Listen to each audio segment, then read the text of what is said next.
nasa 300 lamang po ang lamang sa outgoing Vice Governor Boste Cuwa. Ano po yung inyong naging formula para manalo? Masasabi natin very close po yung labanan. Well, sa akin po, kasi naging sobrang taas ng gasolina sa Catanduanes, umabot ng 88 hanggang 92 pesos per liter. No? At ito yung ating ipinamulat sa mga tao na hindi naman dapat umaabot sa ganon ang presyo ng gasolina, lalo pat kung sa tabako ay nasa 53 lang per liter. Or sa ibang lugar, kagaya ng Masbate na mas malayo pa sa amin kaysa sa tabako, 56 lang per liter. Pero sa amin po, umaabot sa halos 88 at 92 per liter at some point, dahil na rin sa monopolyo ng mga pamilya ng nasa dinastiya. Kaya ito po yung ating ipinamulat. Ganon din po yung presyo ng abaka na bagamat ang bilihan sa merkado ay 120 per kilo, pero sa amin po binibili rin ng monopolyo at 54 per kilo. So yan po yung mga issues, lalo pa yung kalagayan ng aming ospital po, no, sa Eastern Bicol Medical Center at kahit nga yung ibang district hospitals kagaya ng Pandan, napabayaan po talaga, no? Walang libreng gamot at mabigat sa kalagayan ng mga mahihirap na mga kababayan natin. Doon po ako tumutok at gumawa pa ako ng comics tungkol dito na bahagi ng ating plataforma po, at sinabi ko na ito yung social contract ko po sa kanila. Kumbaga yung comics na yon ay aking plataforma ng pagbabago para sa isla, at sinabi ko na kung pagtitiwalaan nila ako, wala po akong makinarya, wala po akong pera. Po kayo. Independent po. Wala po akong pera na pambili ng boto. Wala po ako ng mga ward leaders na matatawag, no? No gold, guns and gold, at wala rin pong trolls na dami ng fake news, no? Pero ang atin po, yung katotohanan at sinseridad, galing po tayo sa academe. Dati po akong presidente ng Catanduanes State University. Oo nga po. At, wala po kayong experience sa politika. First time po na pumasok sa politika, nahikayat lang po talaga dahil sabi nila, kung hindi ako tatakbo, dahil tinalo na po nila lahat ng mga pamilya ng politika sa aming probinsya. I think 6 na mga mahuhusay na mga politiko sa amin, lahat po napadapanan nila yon. Wala na pong gustong lumaban at kaya naman kinumbinsi po ako ng ilang mga negosyante, ilang mga grupo ng magsasaka at yung mga Tricycle Drivers Association po, pinuntahan ako sa bahay. Sabi nila, lumaban po kayo. I still have almost 5 years para maging presidente ng universidad, pero sinakripisyo po natin ito. Yung sweldo po ng dalawa halos magkapareho lang. Governor and President ng State U. Opo. Ano ho kaya ang nakita nila sa inyo? Biruin nyo, presidente po kayo ng State University. Bakit? Gaano po ba kayo ka-active at gaano nila kayo kakilala na para, okay, eto na ang ating huling baraha na mailalaban? Kasi nung dumating po ako, dinala ko po kung ano yung aking ginagawa sa UP. Nung ako po ay nasa UP, nanalo ako bilang 1996 Lingkod Bayan awardee para sa mga honest and excellent civil servants po. Yun yung pinakamataas na award, at UP Distinguished Alumnus din po ako for social service. At yun po ang dinala ko sa KATSU nung ako ay naging presidente. Inalis ko po ang korupsyon, naka-FB live ang bidding namin, bawal sa akin yung pag-SOP, yung mga lagay-lagay, inalis po yun. At nakita po ito ng publiko. 17 pong buildings ang naitayo namin, infrastructure projects, sa loob ng 3 taon. Napamumuno po ninyo? Under po sa term ko yon, nagkaroon ng Olympic-size pool, may 4 na bases kami galing sa savings na nabili. Dati po nagta-tricycle yung aming mga estudyante at saka mga nagji-jeep, no, pagka makikipag-contest sa athletic meet. Pero ngayon po, dahil sa savings namin na natipid, dahil nawala yung corruption, naibili ko po sila ng 4 na bases, brand new, may video okay sa loob, may wifi, may toilet, may refrigerator at aircon po. At natutuwa sila, no? Nakita nila na pagka pala walang korupsyon, kayang umunlad ng isang institusyon. At sabi nila, yun pong nabago ninyo sa loob ng university. Kami po ang kauna-unahang state university dahil bagyuhin kami na mayroong sariling solar farm. At yun po, nakita nila, kaya pala po. Baguhin natin, sabi nila, Doc Pat, yung ginawa ninyong pagbabago sa university, dalhin niyo po sa buong isla. Yun po ang naging kahilingan ng tao po. Gov Doc Pat. Ayan, kasi Doc Pat po ang tawag kay Gov. Gov, noong nililinis nyo yung State University, nung pag-upo nyo doon, gaano kahirap? How challenging was it na mawala yung korupsyon? Kasi kahit nasabihin natin na hindi yan politika, it's still a state university. May pressure ba? May mga banta ba? Na tatanggalin ka sa pwesto? Yung mga ganun po. Well, meron po. Paano nililinis? Meron po, ma'am. Kasi yung mga nakaraang presidente, pinagraralihan nila, nag-uusap yung mga politiko, pinupondohan yung mga parali na ganyan. Marami po, no? Yung tatay ko po, dati rin pong presidente ng university. Nadaanan niya po yan, nakita ko yung mga dating presidente. Kaya pinag-aralan ko kung paano ito haharapin.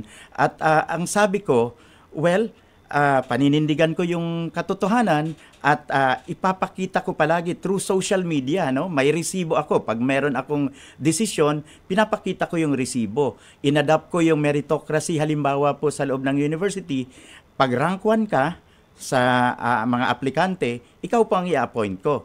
At susulat yan, maraming politiko ang sumusulat sa akin, binabasura ko yung sulat nila ng rekomendasyon. Kasi sabi ko, para ano't nag-ranking. So, 643 po ang na-promote sa panahon ko at na-permanente. Pag i-combine mo yung 5 presidente before me, no, or 6 na presidente before me, siguro nasa 300, 400 ang na-permanente nila sa loob ng total na termino combined. Pero sa akin po, 643. Kasi finilapan ko po lahat ng vacant items. Nagiging paraan po kasi ito para hawak mo sa leeg yung tao, job order lang. Pa 6 months na renewal. Sabi ko, may pondo naman, may items. Nakausap ko ang sekretary ng DBM. Sabi ko, pagka finilapan ko po ba lahat ng items, bibigyan niyo ako ng bagong item?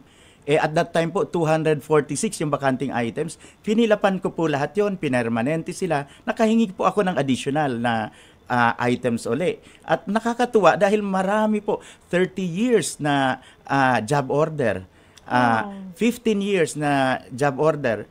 Yung iba nagretiro na po. Actually, may isa job po. Order pa rin pumunta sila. sa akin po, umiiyak. Sabi niya, Doc Pat, hindi kita inabot.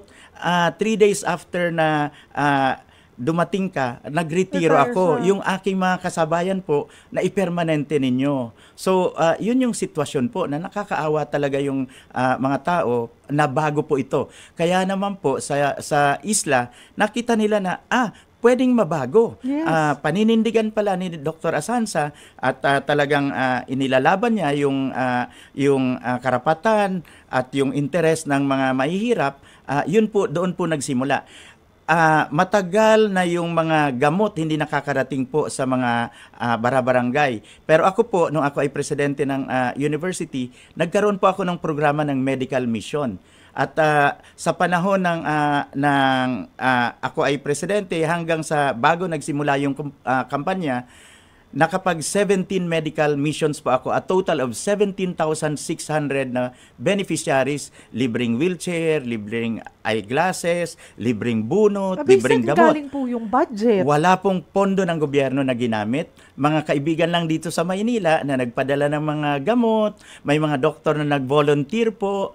At some point, pinagbabawalan yung ibang government doctors na makisama doon sa aming medical mission at wala po akong magawa doon. Nagtaka ako dahil dati nagvo-volunteer sila. Gusto po nila. Kaya lang marami nang naging dahilan. Pero yung mga nasa pribadong sektor, hindi po bumigay.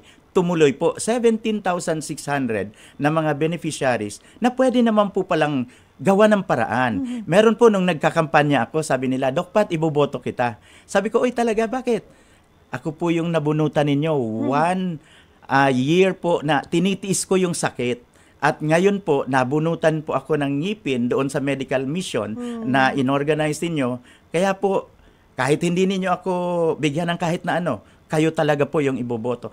Bigyan ako ng iba, tatanggapin ko yung bigay nila, pero sa puso ko, ikaw talaga yung iboboto ko. So, nandoon po yung pagbabago. At ang nakakatuwa rin po dito dahil marami ring graduates at mga estudyante ang Catanduanes State University. Nung pumasok po ako, 9,000 students, nakita ko hindi punong-puno yung mga classrooms. Minaximize ko ito at naging 15,000 po ang mga estudyante. Imagine po, pagka hindi ka na-enroll sa KATSU, mangyayari po, magbabayad ka na ng tuition sa private school. O kaya, babiyahe kang Manila or Legazpi sa mainland Bicol, babayad ka na ng tuition or mamamasahe ka, magastos kaya po. pa naman. Kaya pa naman po, maximum capacity lang nung university. Yun po yung isang ginawa ko. Yung isa pa, yung nursing students naman, yung kanilang related learning experience fees, RLE fees, umaabot ng 180,000 po. At pinag-aralan ko ito kung paano mapapababa dahil naaawa ako sa mga magulang. Nagbibento po ng kalabaw nila, yung mga farmers. So, ito po, nagawa po nating 75,000 sa loob ng 4 na taon, pwede mo pang bayaran ng payment. Yes po. So natuwa po yung mga magulang doon. Kaya pag nag-iikot po ako, very proud sila na Doc Pat, wag na kayong mangampanya sa akin dito. Bakit po? Hinabili na po ng anak namin. Graduate na siya. Nakagraduate under your term. Nagtatrabaho na sa Maynila. Ang sabi sa amin, subukan nyo si Doc Pat. Mababago yung buhay natin sa isla. Yun po talagang ako, sabi ko, malaking bagay po yung suporta ng kabataan. Pinamunuan nyo lamang ay State University pa lamang yon. Yes po. At ito po ay nagawa nyo na. Pero during that time po, ano yung pinakamalaking challenge po para kasi parang kung titingnan na natin yung State University na paglilinis nyo ay parang isang maliit na bayan na rin, isang komunidad, di ba? Doc Pat, ano yung pinakamalaking challenge? Mahirap nga ba tanggalin ang korupsyon or hindi? Kapag po may political will ka, madali naman po, susunod sila. At saka kailangan, siguro dahil 1996 lingkod bayan ako mismo sinasabi ko sa sarili ko, hindi ko sisirain yung pangalan ko dito. Paninindigan ko to. Distinguished UP alumnus ako eh. So sabi ko, and then masisira yung pangalan ko sa ganun. Pagdating ko talaga sabi ko, wala tayong corruption dito.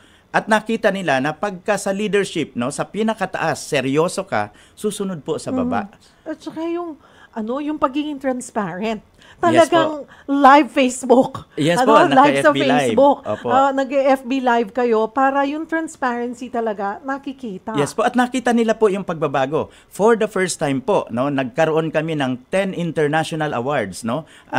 Dati wala kami sa world ranking. Pumasok kami sa world ranking. During my time, 3 ang board top notchers namin po. Kasi incentivize ako. Sabi ko, galing sa sarili kong pera o pera ng mga kaibigan na gustong sumama.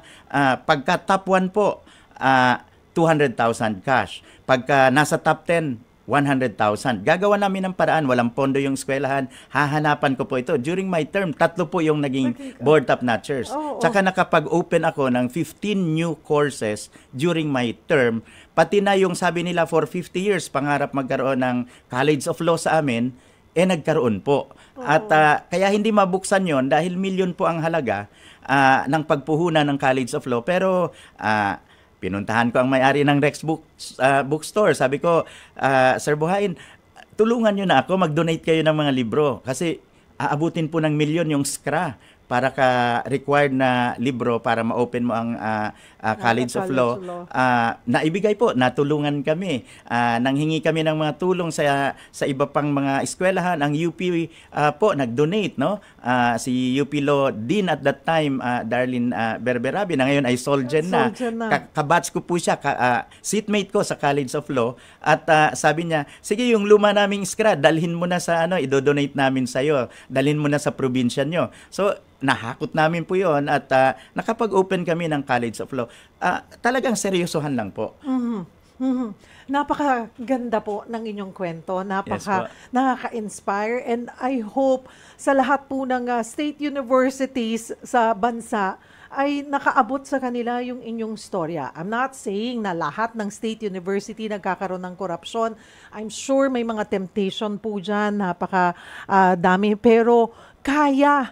At sa maigsi, maituturing kong maigsi na pamumuno yun 3-4 years? 3.5 years po Three and kasi a half years. automatically resigned ako po. You have done so much. So, dun sa maiksing yon,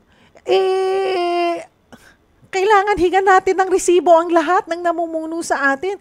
Kung kinaya po ni Doc Pat, abay kaya sa inyong mga probinsya ngayon. Yes po. Okay. Sa simula po kasi, ma'am, meron kami kaagad ng vision of hope. Yes. No? So, and klaro. Ngayon naman po, pagpasok pa lang, siguro klaro makikita din nyo, ang inyong vision. nag-iikot na po ako. May plataforma po kasi ako. Nag-iikot na ako sa mga cabinet secretaries. Hindi pa nag-start yung aking term. Nanghingi na po ako ng para sa Catanduanes. Nabigyan na po ako ng 10 ambulansya galing sa PCSO. Ay, 11 na GM. mga tractors Ayan. po galing sa Department of Agriculture. Ang DICT po, tumutulong na rin. May mga Starlink na ibibigay sa 11 towns po. 36 po lahat yon. Ang bilis nyo naman makahingi. Yes po, talagang lahat po ng cabinet secretaries inikutan ko. Yung iba po kasi mga kaklase ko kabat sa UP. Oo, pero- at medyo may tira sila na mga gamit. Medyo inaarbor ko na po. Kasi kawawa din naman po kami, bagyuhin kami at napakalayo. So buti po pumapayag naman. Paano po kayo nangampanya? Independent ka. Wala kang machinery. Wala ka ring pera. Paano po naging possible? Hindi po biro na pataubin ang isang dynasty. Totoo Ang po mga yun. kuwa, kung tama po itong ating mga detalye, ano po, ay ito, si Ayan sabi, ang nakalaban nyo po ay ang outgoing vice governor. So umakyat siya sa governor. Natalo nyo po siya by 300 votes, ano. Pero si incumbent governor Joseph Kua tumakbo naman ng mayor. Yes po. Pero natalo rin po. Ang anak ni Gov. Joseph na si Chino Kua na tumakbo as councilor ay hindi rin po pinalad. Natalo. Sa San Andres mayor naman, brother-in-law na Kua rin, natalo sa re-election. So na-wipe out po ang mga Kua Apo. sa Catanduanes. Independent po kayo pero may slate po kayo. Independent po ako pero merong nakipag-alyansa po Alyansa sa sa akin inyo. na 2 PBM at isang vice governor at isang kagawad. So So 5 kayo lang po- po kami na nag-iikot. Nanalo po ba?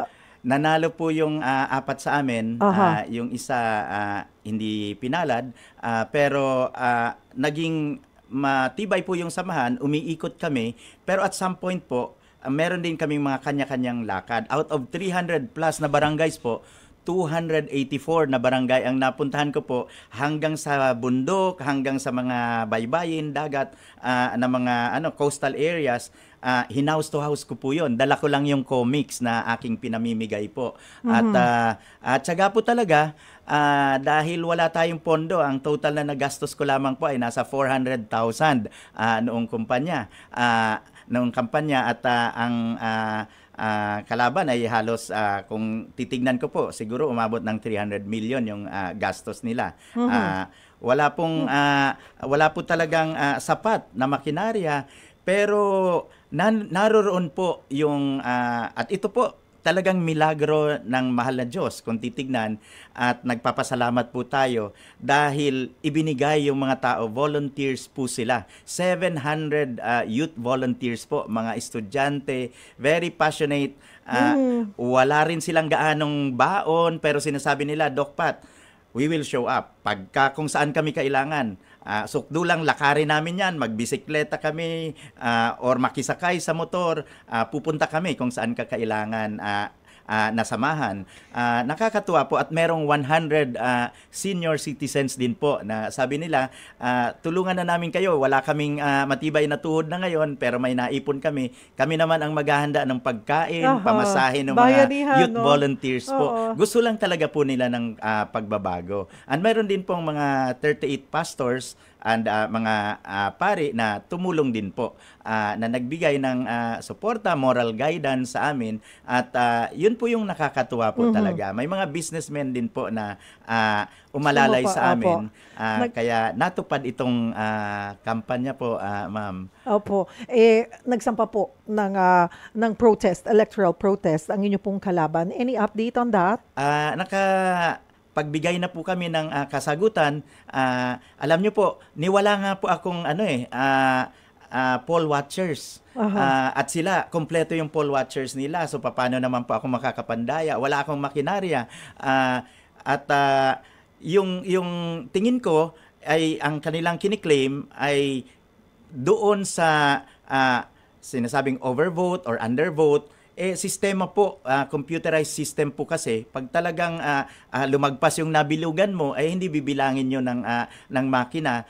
System po yun, at buong Pilipinas po yung pangyayari na yun. I don't think that will prosper, but anyway po, nasagot na po namin yon, at wala rin naman pong implementing rules and regulation yung batas tungkol sa computerized na election, at sa tingin ko walang paraan para magkaroon ng manual counting, kasi ang tanong namin, anong basihan sa batas para magkaroon ng manual counting? So anyway po, nasagot na namin yon, at bahala na po ang COMELEC na sumagot sa issue na yon, at na-submit na rin po naman namin yung kasagutan. Sa ngayon po, mas nakatutok po ako doon sa transition, at sinisiguro ko na sa unang araw ng ating pag-upo, nakahanda po. Yung atin pong victory party, inalis ko yung yung mga kainan, may mga fireworks, may mga sayawan o inuman. Sabi ko, wag po yun. Ang gawin natin,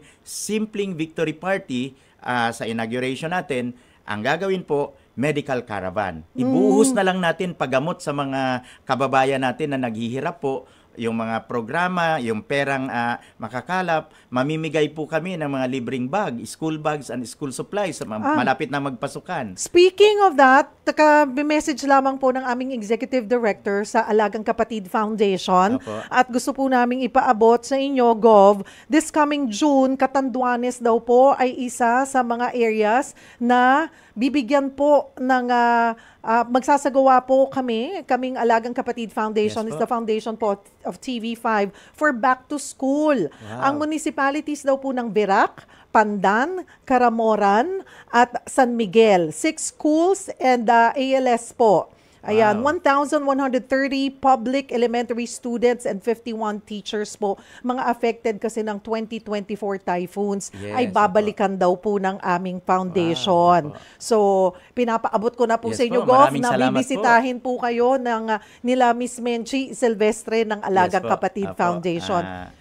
Kapos na po tayo sa oras, pero siguro, sabi nyo nga po, dinaan nyo sa comics. Yes Yung po. inyong social contract sa mga Yes po. taga-Catanduanes, panghahawakan nila yan. Yes po. Siguro nandun din po yung mas may pressure sa inyo ngayon dahil kakikita nila, may basihan sila eh. May Yes po. pinanggagalingan kung anong ginawa nyo sa State University, Yes po. ganun din nila kabilis sa loob ng 3 taon ay may maramdaman po silang pagbabago Yes sa po. Catanduanes. Sinabi nyo po, malaya na sa monopolyo at dinestiya ang Catanduanes. Yes po. Ano po ang inyong mensahe, unang-unang mararamdaman ng mga Catanduanes bilang ama ng inyong probinsya? Sa mga kababayan po, sabi nga natin, malaya na ang Catanduanes, bubuksan po natin ang ekonomiya ng Catanduanes para lahat po patas, pantay-pantay na magkaroon ng oportunidad na makapagnegosyo sa ating probinsya. Hinihikayat po namin ang mga negosyo na pumasok, lalo na sa gasolina, lalo na sa yung abaka, para ang presyo ng abaka ay mapataas po dahil kawawa po talaga ang ating mga kababayan. Yung iba sa kanila po tumigil na. Nandito na sa Maynila, nag-construction workers na lamang po. At ito po ay ating tinututukan at ganun din po yung ating ospital. Nakatutok po ako dyan. Hinahabol ko ang mga senador, mga kakilala, kaibigan ng mga mambabatas para matulungan tayong mapondohan po ang ating ospital at mabago ang kalagayan ng mga mahihirap po. Yung e-consulta gusto po nating madala sa probinsya sa tulong ng PhilHealth. Lahat po yan para sa kabutihan ng ating mga kababayan po. At hindi po tayo Superman mga kababayan, pero makakaasa kayo na lahat gagawin natin para mabago ang kabuhayan ng ating mga kababayan. Ang una pong tututukan ay yung mga nasa laylayan, yun po talagang naghihirap. At makakaasa kayo na yung ating bagong halal na gobernador, ang puso po talaga ay nasa sa inyo po. Bubuksan natin ang Kapitolyo. Dadalhin natin ang serbisyo sa mga barangay, sa mga munisipyo, para po maramdaman ninyo na meron kayong gobyerno na marunong tumutok sa inyong mga pangangailangan po. Napigilan mo ang panunungkulan ng mga Hernandez. Saan mo maiuugat ang iyong tagumpay sa eleksyon, Gov. Aragones? Ate, tingin ko ang pinagsimulan nito at ang dahilan ng pagkapanalo ko, yung advocacy, yung messaging. Talagang dahil na-train tayo sa ABS-CBN, naging magkasama pa tayo, salamat Doc. Ang advocacy ko talaga, health. Ginagamit ko rin yung skill ng pagiging reporter. Inalam ko ano ba talagang kailangan ng mga tao. Ano yung problema ng Laguna? At ang pangunahing problema ng lalawigan ng Laguna ay ang mga ospital. Meron kasi kami atiyeng na 9 o 9 na district hospitals o pampublikong ospital, pero ang sinasabi ng mga tao, kulang sa gamit, may mga empleyadong matataray sa ospital, kulang sa kagamitan, kulang sa gamot, at marami pang kulang.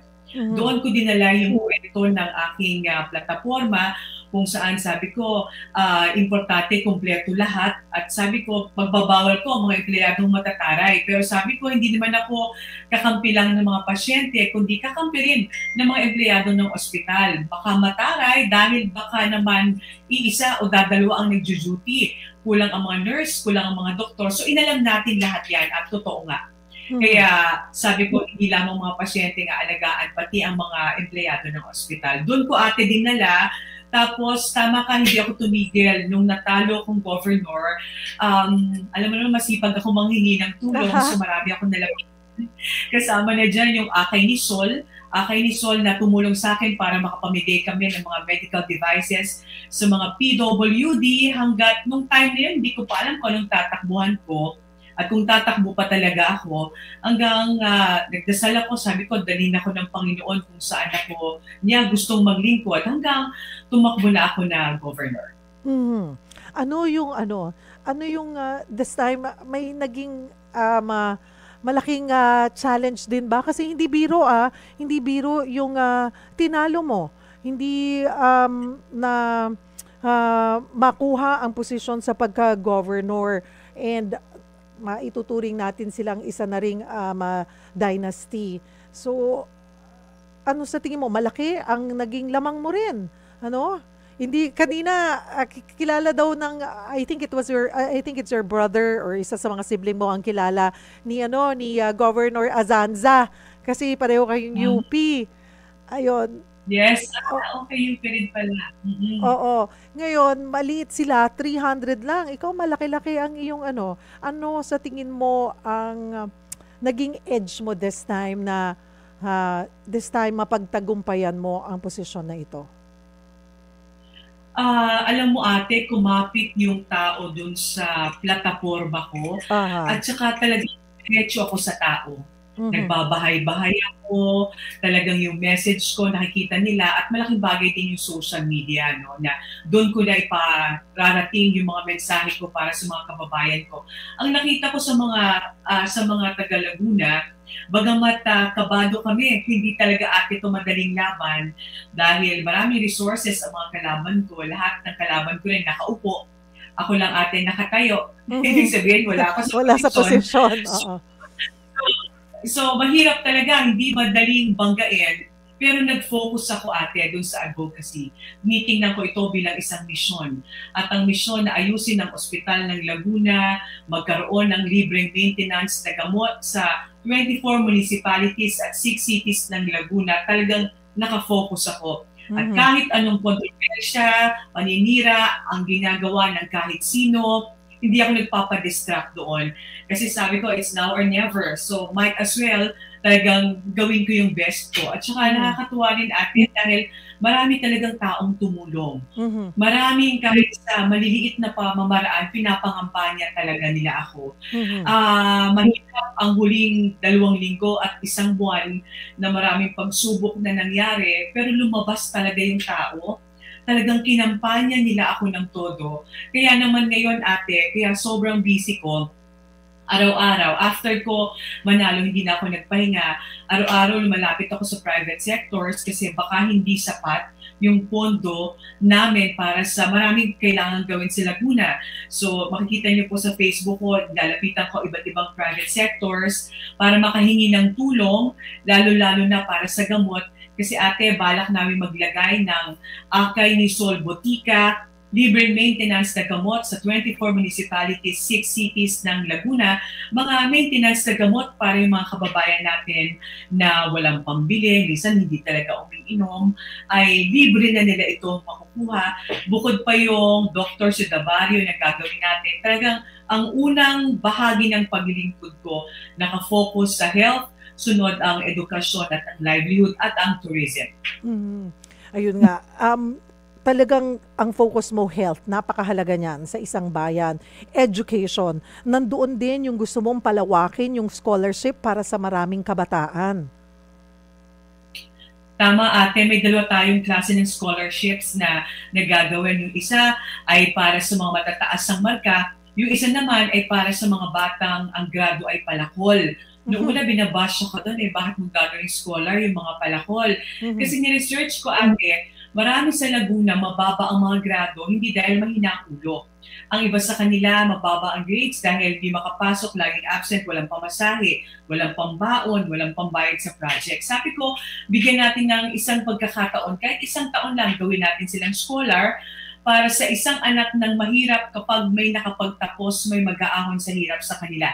Pero dapat 1 year lang na palakol ang grado mo. Sa susunod, mataas na yung grade mo. Parang binigyan natin sila ng chance na makapag-aral. Tapos pagko-continue, basta may mamimaintain na magandang grades. Tama ate, maayos na grado na mamimaintain ang scholarship nila. O bukod sa healthcare at education, ano pa ba yung mga balak mong tutukan sa iyong panunungkulan bilang ina ng Laguna?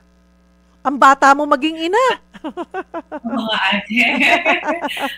Yung tourism ate, kasi ang Laguna, ang 24 municipalities, 6 cities, ang bawat bayan dyan may kwento ng turismo. Ang sabi ko nga noon, ang tanong, meron bang tourism master plan? Magagamit ko rin dito yung natutunan ko nung 3rd term ko sa Congress na naging chairman ako ng Committee on Tourism, kung saan importante sa bawat bayan ng Laguna, may kwento ng turismo dyan. Ang Pagsanhan Falls, ang Lumban, ang Luisiana na tinatawag na ngayong Little Baguio. Sobrang ganda ng turismo ng Laguna. Kung may tourism master plan, dagdagan pa natin, ayusin. Kung wala, gagawa tayo ng tourism master plan. Dahil ang tingin natin, basta may turismo, mayabong ang turismo ng Laguna, may hanap buhay ang mga tao. Pag may hanap buhay sila, may pagkain, mapapag-aral ang anak. Dahil ang pangarap ko ate, dumating ang araw, ang mga taga-Laguna o iba sa mga taga-Laguna, hindi na aasa sa politiko. Yung kaya nilang tumayong mag-isa sa sarili nilang paa at hindi sila beholden dun sa politiko, kundi dahil tinulungan mo silang magkaroon ng meron sila. Ngayon ay sa unang, pwede ba yun kagad? Kasi si Governor Azanza, si Doc Pat, ay tinanggal niya yung korupsyon, yung pagiging transparent niya at mabilis na aksyon. Ang dami niya nagawa sa kanilang state university sa Catanduanes. At wala siyang experience at all. Parang ikaw lang noon, Sol. Walang experience at all sa politika. At natalo niya, na-wipe out ang mga kuwa sa Catanduanes. Naalala ko noon nung ikaw ay naging congresswoman tuloy. This time, malaking issue sa mga kababayan natin ang korupsyon. Dahil alam nila, pag walang korupsyon, mas maraming may papaabot, mas maraming proyekto, mas maraming programs ang maibibigay sa mga constituents mo. When it comes to corruption, ano ang maipapangako mo sa mga taga Laguna? Number one, zero corruption talaga tayo. Ayaw natin yan. Importante ang transparency, ang accountability, ang lagi lang natin sinasabi sa mga kababayan natin at magiging sa mga magiging empleyado at makakatrabaho ko. Importante ang para sa bayan, ang para sa tao, ibigay para sa kanila. Yun lagi ang sinasabi ko. Kung may kailangan kayo, sabihin nyo sa akin at kung kaya natin gawa ng paraan, gagawin natin ng paraan. Pero ang para sa tao, hindi natin dapat bawasan, hindi dapat ibulsa. Dapat ang para sa tao, ibigay natin para sa tao, lalo ito ay buwis ng mamamayan. Halimbawa, nung nakipag-meeting ako sa mga pulis, ate, ang sabi ko sa kanila, ayoko ng korupsyon. Ngayon, kung may pangangailangan ng pulis, may pondo para dyan, o pwede pa ako humingi sa iba't ibang sektor, pero wag ang korupsyon. Alam natin may pangangailangan ng bawat isa. Kung may paraan para maipagkaloob natin sa kanila yan, ipagkakaloob natin, pero pakiusap ko lang, ang pera ng taong bayan, ang serbisyong para sa kanila, wag nating pakialaman. So yun yung panawagan ko talaga, no to corruption. Pagdating naman sa pamumuno mo, paano rin masisiguro na maayos yung relasyon ng iba pang opisyal na nakaupo sa Kapitolyo ng Laguna? Ang nakakatuwa lang atin ngayon nung nag-iisip ako ng mga ilalagay ng mga consultant at ng iba pa. Importante kasi ate, may mga consultant ako ng mga eksperto sa bawat field. Halimbawa sa health, meron tayo ilalagay dyan, sa tourism at iba pa. Ang sabi ko lang dun sa mga madadatnan ko ng mga empleyado o mga empleyadong naghihintay sa atin, simple lang naman. Kung kayo ay ka-align ko sa aking advocacy na tulungan talaga ang Laguna, wala tayong magiging problema. Pero kung hindi, baka hindi pa ito yung panahon para magsama-sama kami. Kasi ako, seryoso ako sa gusto kong gawin. Kasi minsan daw, syempre, nagtatanong, ano bang gusto ni Sol, yung na pamumuno. Naku, sabi ko, madali lang naman yan. Ang gusto ko lang may puso sa advocacy ko, okay na tayo. Pero kung gagawa kayo ng kalokohan at hindi nyo ako tutulungan sa advocacy ko para sa Laguna, hindi talaga kayo magkakasundo. So yun lang yung hiling ko sa kanila. Magiging ina ko para sa kanilang lahat kahit bata pa ako. Pero dapat align tayo dun sa advocacy natin. Kasi hindi ko siya ate tinitingnan, hindi ko iniisip yung titulo, mas iniisip ko ate yung mission kung ba't ako nilagay dito. Nakita mo yung hirap na pinagdaanan ko. Technically 6 years ate, namatalo kong governor tapos ito, ngayon na pinagkaloob ng Diyos, talagang gagawin ko yung lahat dahil kumapit at na mag-asa yung mga tao na tutulungan ko sila. Kaya yun talaga ang gusto kong gawin. Ano ang mensahe mo sa mga bumoto sa'yo at maging sa mga kakumpetensya mo na rin sa nagdaang halalan? Sa lahat po ng mga bumoto at hindi bumoto sa akin, hindi po ako magiging governor para lang sa mga taong bumoto sa akin. Kahit po hindi niyo ako binoto, nauunawaan ko yan, may kanya-kanya kayong dahilan, pero panahon na para magsama-sama, anumang kulay ng politika, anumang political affiliation, kahit ang aking mga naging katunggali na tingin ko naman, sabi ko, may nagawa rin naman sila sa kanilang panahon at maaring ngayon nga yung panahon ko naman para paglingkuran ang lalawigan ng Laguna. Tayo po ay magsasama-sama sa ating pangarap sa isang maayos na ospital, kumpletong gamot, maayos na turismo, magkaroon ng hanap buhay ang mga tao at maayos na edukasyon. Hindi po ito overnight natin gagawin, mahaba-haba ang proseso, pero sinisimulan na po natin para sa June 30, simula na po opisyal ang ating paglilingkod sa lalawigan ng Laguna. Well, Bunso, ayan, tatawagin na kitang Bunso. We wish you all the best. At babantayan din ka namin at babalikan ka namin at gusto namin magre-report ka rin na isakutuparan mo na yung iyong vision para sa Laguna. Thank you, Ate Yeng. Maraming salamat. Maraming salamat sa lahat at sa inyo pong programa. Thank you, Ate. Ayan po ang si Laguna Governor-elect Sol Aragones.